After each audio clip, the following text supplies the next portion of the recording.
Hello and welcome to day number 23. Hi. Shit. This won't be our first of the night. Hi. Hi. 23.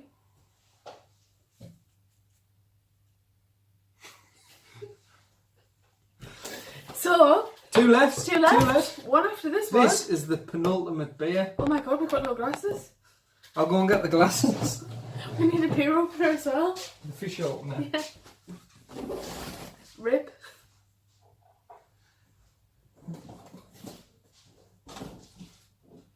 So, two left after today. Not many to go now. Did you just say two left after today? I did, yeah. I'm at one left after today. Yeah, today's the penultimate. Today's the 23rd. Tomorrow is the 24th. Tomorrow's the season finale. And that is it. Oi oi. Oi, Right, oi. he's upside down. Hang on. Oi oi. Yeah, we've hosted. We've hosted some guests. We have had 2.5 bottles of wine. I had a very, very rough day at work, so He had 3 beers before the 2.5 bottles of wine. yeah. So sorry because we are a little bit tipsy. Well, I'm a little bit. This tipsy. is the one that we can't pronounce. Quitch. By Tiny Rebel. I do actually really like Tiny Rebel. It's Welsh Red Ale. Supreme Champion of Britain 2015. My friend Liam has actually helped create a certain Tiny Rebel beer. I can't remember what it was called. Very nice. But yeah, he helped brew it. Liam, if you're watching this, tell me what it is. Because This is the bottle. I can't even remember. But yeah, this is a Tiny Rebel Quitch. Welsh Red Ale. I'm going to let you find a Welsh person and ask them how we pronounce this beer. It doesn't actually say anything other than the fact that it's red ale. It's nice. Look at that, in a one. Tomorrow, oh my, it's got a lot of fizz, obviously. Or maybe it's just Because you're pouring it shit because you're half cut. excuse me. I was gonna say because I'm pouring like a bell end. I don't need you. I don't need you to tell me that. So, Yours is hardly any better. well, I'm half cut as well. Well, give us your phone. Why? Open it up because I want to see how you pronounce this. One sec, because I've got my Christmas trivia page open. Just open another tab. Pronunciation.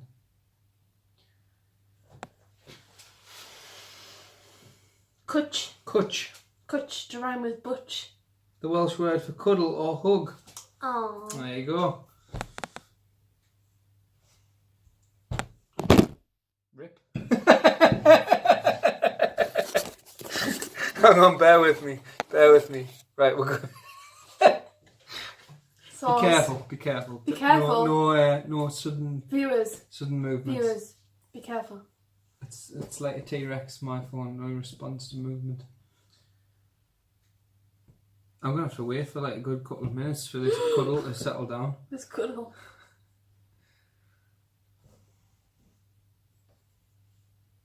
Cheers. Cheers. It's quite a dark cuddle. Well, it is a red ale. Do you want to see a bubble beer? Yeah. Excuse me. How? I can feel the fizzing on my lip. That tastes really nice, actually. I don't know how it tastes because I'm too busy being an idiot. Yeah, it's very nice. The cuddle is very nice. That's a nice cuddle. Yeah. I want to say I think our predictions might be right, that we've saved the best till last. I But hope then you so. can guarantee that tomorrow's is going to be a bonus. Yesterday's was a beaut, like the Mojo. That was my favourite of the whole lot so far. Yeah. This is very good as well, though. This is definitely in the top, like... This is the top end. Top I wouldn't few. say it's my favourite so far. It's probably top 3 for me. Mojo yesterday was. Yeah. Mojo, the Fordham IPA, the Frog, Heather Ale, and this are so far the only real standouts for me. We've had some that were quite nice, but those 4 But those were the boyos. I'd get them again. But yeah, this is very nice. 'Tis very nice indeed-o. And I suppose the other thing to take into account is it's nice after 3 beers and what probably amounts to a bottle of wine by myself Bottle as of red well. wine. So yeah, nothing lost by being half cut. Maybe that's a bad thing though. Maybe it's like I'm half cut, so I think this beer's nice. But if I wasn't, half cut, No, because as it gets further on, you lose your taste buds for stuff like that. Like, think about it. Any night you've been out in your youth, do you know it's like? Oh, trebles are only £3. Yeah. Do you know what I mean? Tell me you could drink a treble anything and Coke as the first drink of the night. Wouldn't happen. But once you're a few drinks deep, yeah, you can stomach it. So yeah, if anything, it's the fact that it tastes as nice as it does is a compliment to it. well, whoa. Supreme Champion Beer of Britain 2015. I would go so far as to say I can say that. it's a champion of 2018 as well. Nah. The Mojo has it slightly pegged, in my estimation. Yeah, I suppose, yeah. Are you ready to give a rating, or do you want a bit longer? I want a bit longer, I think. Okay. It's nice. It's a nice bottle. I like any design that's a bit like colourful. Here, have a good gleg. Have a good neb. I like anything where it's not just like that's the thing with the Bowmans as well. All their labelling is so boring. Do you know what I mean? Oh, it's the same label, just a different black and white picture. Yeah, but the thing is as well though, it's like nothing would. You can be simple, but you can still be striking. Like the Fordham IPA, the Route 1, that was the prime example of that because the labelling was really simple, but it still looked good and nice. Do you know what I mean? Didn't look boring. Didn't look like just crap. See though, I think Bowman's that like is just... Mojo and Cuddle have got the right idea. Because if I was to make a beer, I would make it as like bright and like striking as I could. Yeah.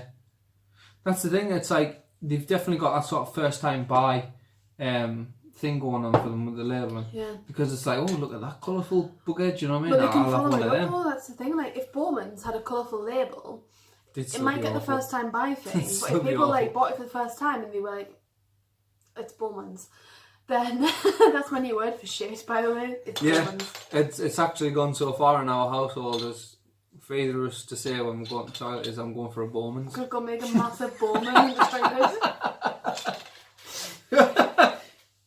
Today I said I had a rough shift at work today. What I really meant to say was today was a complete Bowman's.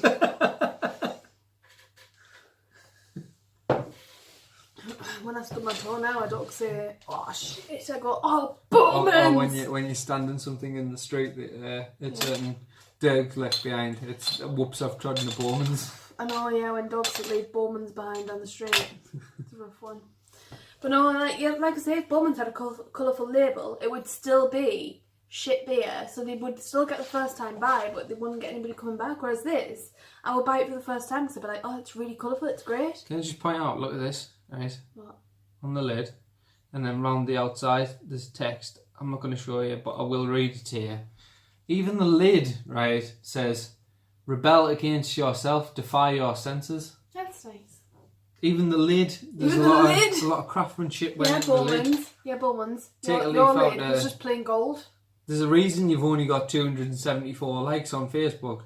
Yeah? Yeah, Martin. It's because you're awful. Martin, put your Bowman's together. Mic drop.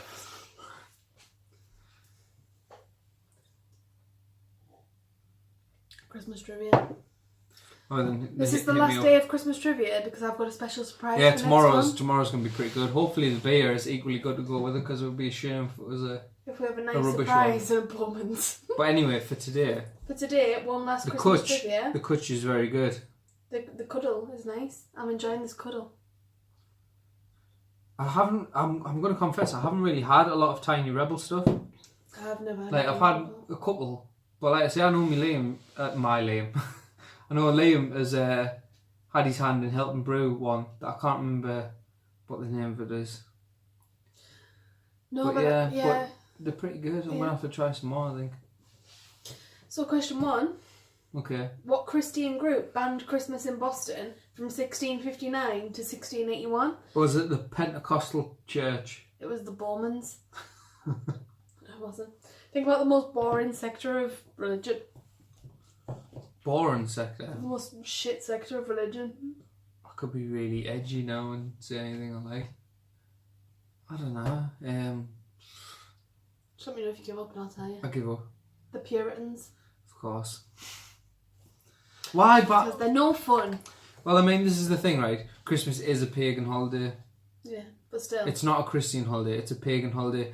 Christianity co-opted it into a lot of paganism holidays and stuff into Christianity in an effort to get a lot of them to convert. Because at the time, it was a lot of the case was convert or die. And surprisingly enough, a lot of them were like, yeah, this is my religion, so I think I'll just die. But then they were like, actually, we've got Christmas too, we've got Easter too. So people were like, that Christianity, it's got a lot of the same. It's very progressive. It's the same gig, but I don't have to die for my beliefs. Right, Christianity. Well, if I have to confess, I would never die for anything. So, I would be one of the pagans that was like, yeah, let's get on board. Christianity, yeah, bro, let's go. I mean, yeah, but that's the thing. You get to keep all the bits all of the it. perks. Yeah, all the perks without the massive downside Extra of being perks because you get presents now as well. being killed. So actually, from that little rant, you'll do well at question number 2. Before becoming tied up with Christmas, what was Yule? It was a pagan festival. It was indeed a pagan midwinter festival. Yeah. Celebrated by the Germanic peoples. To celebrate the beginning of the winter solstice, although that's actually meant to be the 21st of December. Yeah. And Easter is actually the end of the winter solstice, which is a whole solstice. You can tell I'm off cut. Which is a whole other thing. If you want to know the origins of Easter, hit me up because I'm not going to talk about it in this video. Okay. But I could. Well, I'll give you a little brief backstory. What about Easter? Odin, being the Yule father who led the wild hunt across the sky, Yuletide is about 2 months long and falls roughly mid-November to early January. The middle of Yuletide is Yule, which is Christmas. Yeah. The French word for Noel is often used around Christmas, but what is its original Latin meaning? The French word for Noel or the French word Noël? The French word Noel. Okay. Because I was going to say... I'm half cut as well.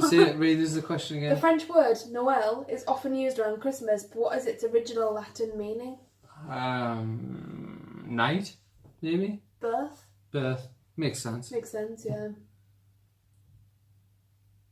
I'll not answer that one because you're not going to get that one. Well, no, you've piqued my interest now. At least tell me what the question was. What Roman holiday, held from December 17th to the 23rd, had a large influence on how Christmas was celebrated? Pass. Saturnalia? Yeah. That one, Saturnalia, or whatever it is. Yeah, that one. Could have got that one if I was we all know that, man. It's obvious. Saturnalia, everyone knows that. It's like, that's one of the biggies. Christmas, Easter, Saturnalia, standard. Hanukkah, although that's kind of tied up with Christmas, isn't it, really? It's not, but I mean, it gets put in the same... It's around the same time. It gets pigeonholed in the same way. Among Christians who lived in the East, when was Christmas originally celebrated? October. January the 6th. Rip. Yeah. In the West, Christmas was always celebrated on the 25th of December. Now, except for a select few, like the Armenians, almost everyone celebrates Christmas on the 25th of December. Yeah, but there's certain places, and I can't remember where it is. I think it's some Scandinavian countries. They open all their stuff on the night of the 24th. They have their Christmas dinner at midnight.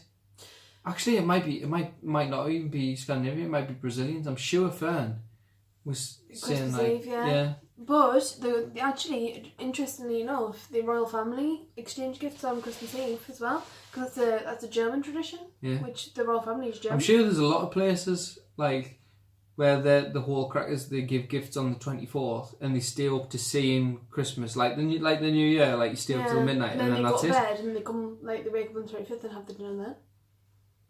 Oh, I can't remember who it was. I think Fern celebrates on the 24th. Well, I don't think Fern does, but I think our family does. Where they have their Christmas dinner at midnight. The first year we were together, she did something on Christmas Eve with the family, didn't she? Yeah. Fern, if by some stretch you're watching this, let me know. Yeah. Hit me up. Hit us up. Tell me what the crack is with Probably on Christmas Day. with Brazilian Christmas traditions. In what century was... That doesn't make any sense, one sec. In what century was the first written use of Christmas, of Xmas? Xmas? Yeah. 1901 in Charles Darwin's A Christmas Carol. It was actually the 16th century. The X in Xmas comes from the Greek letter chi, which looks like an X.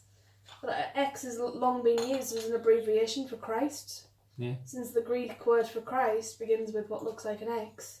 But it's actually chi. It's actually chi, yeah. Cheese-mas. And that's what the symbol representing Christ looks like. Okay. Just in case. Santa Claus trivia. That's more fun. The modern day Santa Claus is mainly a mix of what two figures? Pass. Saint Nicholas, which is pronounced Santa Claus. Yeah, but that's the same thing. And Father Christmas. Also, if you said Odin, I'd accept that too. Right, hang on. These variations of Santa Claus, what variations of Santa Claus make up Santa Claus? That's what that question was. It wasn't, who are these people who the root of Santa Claus is? It was like, what variations of Santa Claus in other cultures make Santa Claus? That's what that question was. That was ridiculous. Sauce. It's like me going, right, Amy, you want to lace up your shoelaces, but in other countries they lace up the shoes like this. And you're going, right, well, I'm still lacing my shoes. How then? What's in what decade did Coca-Cola start using Santa Claus in advertisements? The 80s. The 20s? Wow. Mm-hmm. Rip. Wow. What entrepreneur, was the first person to dress up as Santa in his department store and started the tradition of department store / mall Santas? Sacha Baron Cohen. Correct. Spice Girls, 2 become 1. It was James Edgar. He owned a department store in Brockton, Massachusetts. And it was in 1890. Oi, oi. Who did the German Nazi regime replace Santa Claus with? Hitler. No, but I'll give you another guess.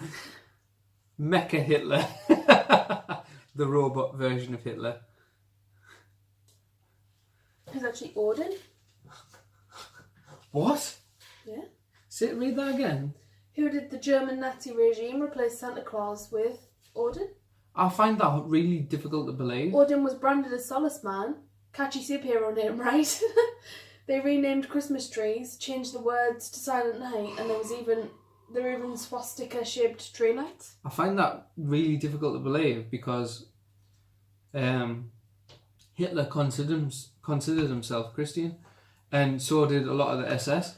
They actually had inscribed on the belt buckles it was something like "In God We Trust" or something like that, or "God Walks Behind Us" or something. But let's face it, Hitler believed in a lot of things. Well, he used to actually have this thing where he'd go into the mountains to like seek clarity and stuff. But actually, it's like he was trying to hear that voice that would dictate him on how he should proceed with the war and that. So you could argue that he had some sort of like mental instability. Well, a lot of people thought he had syphilis when he was homeless. He did have syphilis. And because that can mess with your brain, so a lot of people thought that's what was causing all the other sort of insanity. But that's the thing. And this might ruffle some feathers, but prior to him becoming an absolute global psychopath and committing like the worst genocide the world's ever seen, prior to him actually deciding he wanted to take over the world, like some of his economic policies were like bang on. Like he pulled Germany out of the shit. Yeah, because that's what sparked World War Two, was the fact that after World War One, we left Germany in such a state. Yeah, where we were just their asking for economy rebellion. was ruined. Ruined, yeah. And he fixed it. he sorted it out, and then it all started with him taking the Rhineland, and then after that, well, that's the thing. Well, to be fair, it all started with him actually building an army when he wasn't supposed to. We were No, like, it's just an army. Yeah, that's the thing. It's called appeasement. Yeah. And his whole thing was that it's like, oh, Hitler's got this army. Oh, we don't want to cause any trouble. Just let him have it.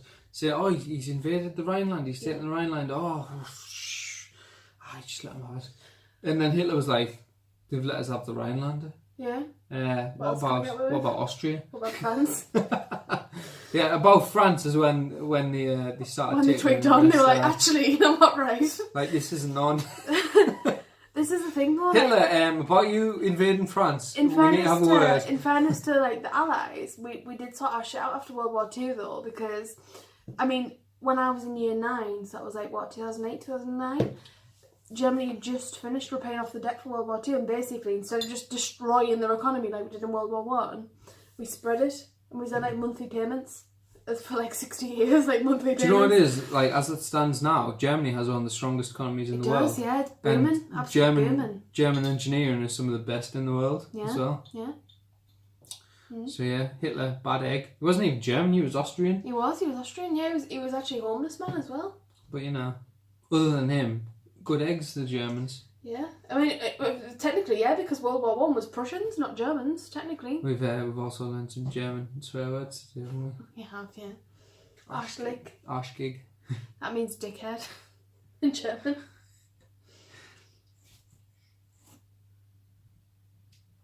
In what country did Silent Night originate?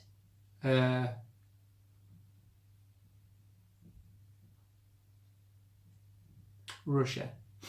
Austrian. Its original German title was Still Nacht. Nacht. Yeah. That's how you pronounce night. What was the original title for the little drummer boy? Little wooden bitch boy. It was Carol of the Drum. Divvy with the sticks. Divvy with the sticks.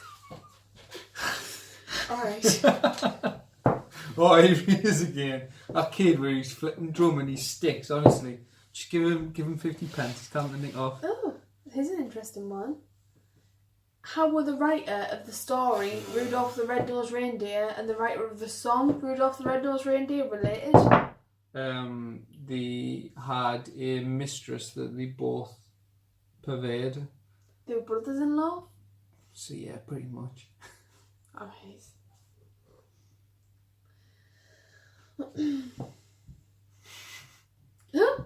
What popular holiday song was written during the Cuban Missile Crisis and was a plea for peace? Bob the Builder, Can We Fix It? Yes, we can! Do you know what it is? I only learned this today because Katie told me. Because that lad baby dude has become Christmas number one. Yes, yeah. At least for the time being. He might get knocked off later. But as it stands at the moment, he's in the first place spot. And Katie told me that she'd looked up and she said he's the first parody Xmas number one since the year 2000, which was Bob the Builder, Can We Fix It? And I was like, no way, Bob the Builder had a Christmas number one. I was like, what was his Christmas number one? She was like, no, it was his theme song, Can We Fix It? And I was like, that was Christmas number one. But yeah, Bob the Builder, Christmas number one, year 2000. Look at it. Well, what was a popular holiday Christmas song that was written during the Cuban Missile Crisis? Bob the Builder, Can We Fix It? Is that your final answer?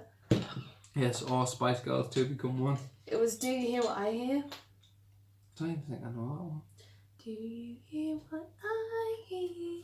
Well, the answer is obviously no, seeing as that I don't know it and you do. Gloria Shane Barker composed the music, and the lyrics were written by her then husband, well, they just got divorced, messy, Noel Regini. This was a switch from their normal routine of her writing the lyrics and him writing the music. So yeah. What jaunty Christmas carol, written in 1739, was supposed to be accompanied by a slow, sombre music? Silent Night. Hark the Herald Angels Sing. Basically, he originally expected it to be sung with sombre music, but obviously it's He expected it to be a hymn. Yeah, but it's basically it's pretty groovy, isn't it?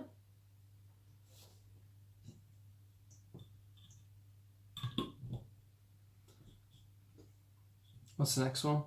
I'm just like flicking through because some of them we know too well.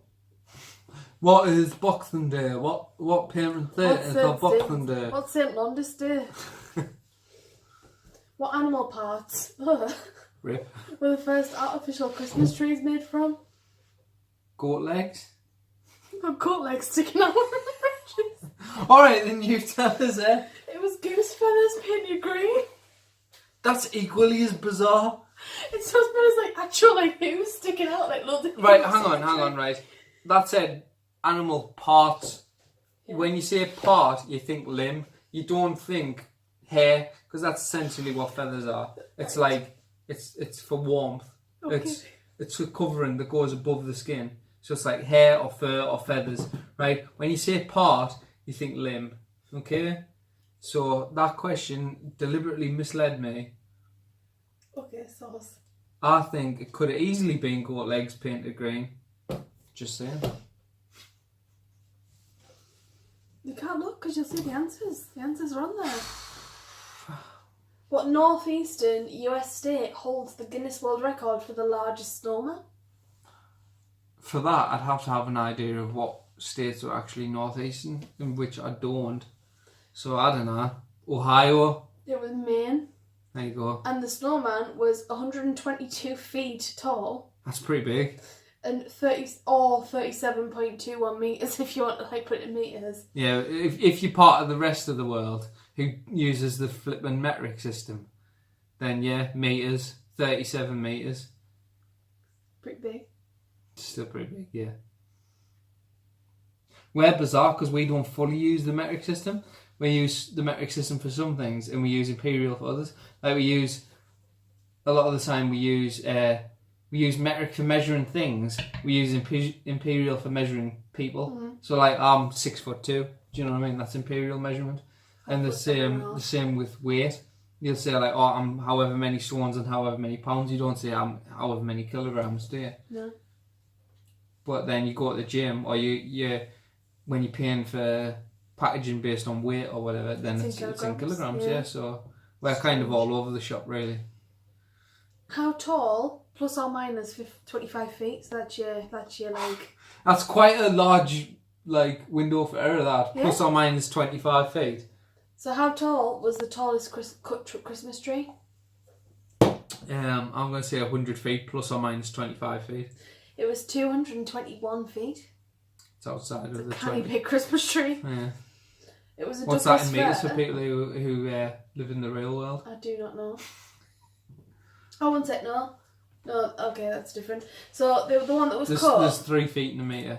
The one that was cut. So it's 3 to 1. The one that was cut was the Douglas fir, and it was put in 1950 at Northgate Shopping Centre in Seattle. How big was it? 221 feet. So it's about 70 something feet meters tall. Yeah. That's pretty big. The record for the largest artificial tree was 55 metres, which is 118 foot. And was erected by in China.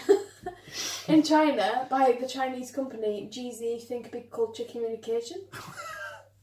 Like that just isn't that such a Chinese name for a company though? GZ. No, not GZ, but like GZ Think Big Culture Company. Like why not just GZ Inc. or whatever? Here's one for you. It's not Christmas related, but I'll give you one. The Korean technology goods manufacturer LG. What does LG stand for? Oh, it's logistic. No. No. Logical. Nope. I don't know then. Lucky Gold Star. That is what LG stands for. Yeah, they did the right thing calling it LG. Yeah. I can imagine like if they called it actually Lucky Gold Star. You'd think it was a cheap knockoff, wouldn't you? But yeah, Um, LG, Lucky Gold Star. Who knew? I would tell you to LG, aren't they? Both of them. I think so, yeah. Yeah. Good make.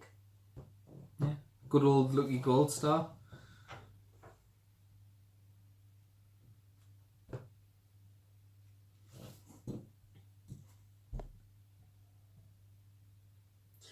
the man who voiced the Grinch in How the Grinch Stole Christmas was most famous for playing what Hollywood monster?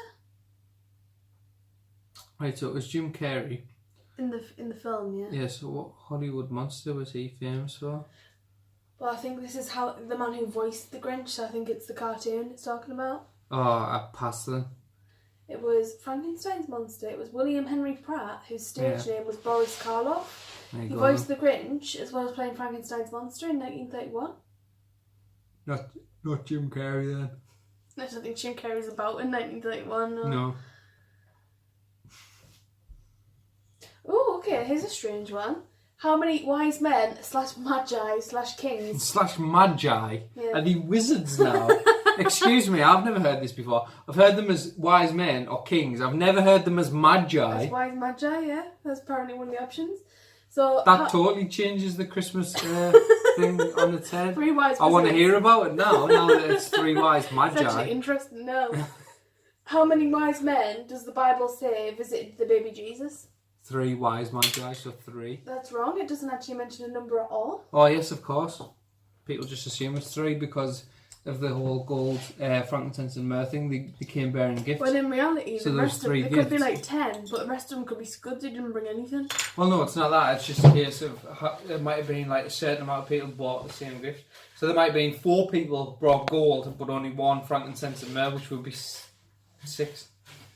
That would be awkward, wouldn't it, if you all brought the same gift? Yeah. Well, if it's gold, you're not going to complain. And Jesus was a baby; he's not going to care. True. What is the most... Gold's a pretty rubbish gift for a baby, let's be honest. Unless they like save it and then he can spend it when he's older. Well, I know, but it's like even until he's like of age where he has any concept of money. Unless his mum's like a mad gambler. But wasn't Mary Magdalene meant to be a whore? No, the woman that Jesus ended up shagging was a whore. But his Jesus didn't end up shagging anyone, sweetheart. He did. He never. He did, but he hung around with the lady. There was 2 Marys. There was one that gave birth to him that was like virginal. And then the other one that he hung around with that was part of like, hung around with the 12 disciples. No. She was a slag. No, that's the same one. You're misunderstanding the term virginal, right? There's 2 Marys. No. Though. There is 2 Marys. There's not. Trust me, I went to Catholic school. I know there's 2 Marys. There might be in Catholic doctrine. Mary Magdalene, Jesus' mum, slag. Those are our 2 things. Hold on. Virginal birth refers to the fact that it was an immaculate conception. It wasn't that she was a virgin. It was she became pregnant without having penetrative sex. That's what it is. She didn't have sex with anyone and she became pregnant with the Lord's seed. That's right. It's not a case of she was a virgin. Yeah, but that's wrong though, because she didn't shag her son, and Jesus was shagging someone. Who says that she shagged her son? No one says that. You were saying that then. No, I'm not. There's 2 Marys. No. There's 2 Marys. There's one that's a slut and one that's not. I'm saying Mary Magdalene was the mother of Jesus, and also she was a slack, and she was knocking boots with Roman soldiers left, right, and centre. That's why in Monty Python's Life of Brian, right, when the Roman soldier keeps coming to visit Brian's mum, and she's like, it's like, get away while my son's here. That's in reference to that. I didn't learn about that in school. Oh well, of course, because your version of this made up story about a made up person must be real, and everyone else's isn't. Exactly, yeah. That's how religion works, isn't it? Fish drop. Don't want to be loud. I had all of that, don't worry, I was going to catch you on your land. What is the most popular meal for Christmas in Japan? KFC. It is, yeah, that's correct. Yeah, I know that one. That's their Christmas tradition, because they're not big on Christmas, but because KFC does Christmas things, everyone goes out to do the Christmas thing, and it's become a tradition in its own right. So they don't necessarily celebrate Christmas, but they know that on the 25th of December they can go to KFC and they get cool shit at KFC. Well, it's so popular, in fact, you have to order in advance or face standing in long lines to get your Christmas fried chicken. Some people even start lining up Christmas Eve to make sure they get their Christmas KFC. Rip. It's like a midnight launch for a game, but with chicken. But with chicken instead, yeah. But it's the same chicken. In what European country are children given gifts by Saint Basil on January the 1st instead of Santa on December the 25th? The Wind in the Willows. You've never even seen The Wind in the I Willows, have have you? actually, yeah. Have you? I have. Alright, who's your favourite character from Wind in the Willows? I don't remember because I was like 5 when I watched it. See, I haven't seen it. I have seen it. Ask my dad. Bro. Children open their gifts on St Basil's Day, which falls on January the 1st. They also How many saints is there? They also bake a rich bread called Vastilo Pitta and put a coin inside. Ugh. It's also customary to set an extra place setting for St Basil. Just in case he decides to turn up at your house out of the millions of people. Yeah, pretty much. Yeah, just in case. What Southeast Asian country boasts the longest holiday season, starting with decorations and carols as early as September? And celebrations that last sometimes until late January? Southeast Asian, I don't know, Indonesia? The Philippines? Huh? I was one country over. I was right beside them. You were. While the official holidays go from December 16th to January the 9th, people in the Philippines start celebrating much earlier. I find that strange because the Philippines is a largely Muslim country. Yeah. They start celebrating with decorations and carols, sometimes into early That's September. crazy to me. That's To be fair silly. though, when I was in Leeds, there was a couple of Filipino girls that I went to school with, and they were massively Catholic. So I think in the Philippines, it's one or two ways. You're either Muslim. You can't. No, hang on. Right, I'm going to stop you there because that is absolutely. Your statement is incredibly biased. You're saying two girls that you went to school with. You went to a Catholic school, but they went and you're saying they they're had a big group of massively people, Catholic. But they Can you used not to say go to that? like after school clubs and stuff. They were all Catholic. So you went to a Catholic school. They were raised Catholic. You can't use that as an excuse. Yeah, but that's what I'm saying. It's not an excuse. Well, not an excuse, but the point is the point you're making doesn't make sense. No, I'm saying that I think that there is like deeply Catholic. Based on people what your in the anecdotal Philippines? evidence of two Filipino girls who you knew who were raised Mr. Catholic. Aggressive, okay. No, I'm just saying you can't use that as a measurement. Okay. You can't trust anecdotal evidence anyway, and yours based on two Filipino girls who were Catholic. Okay. Therefore, they're all Catholic. Chill out. It's I'm a video. not. It's a YouTube video. I'm just Relax. saying. Relax. I'm just You saying. need to relax. I'm relaxed. Oh my god. I once I saw a snail on the path, and he ran over a piece of gum. So all snails must love chewing I'm gum. finish your beer then, because I think this is getting towards the end of the video.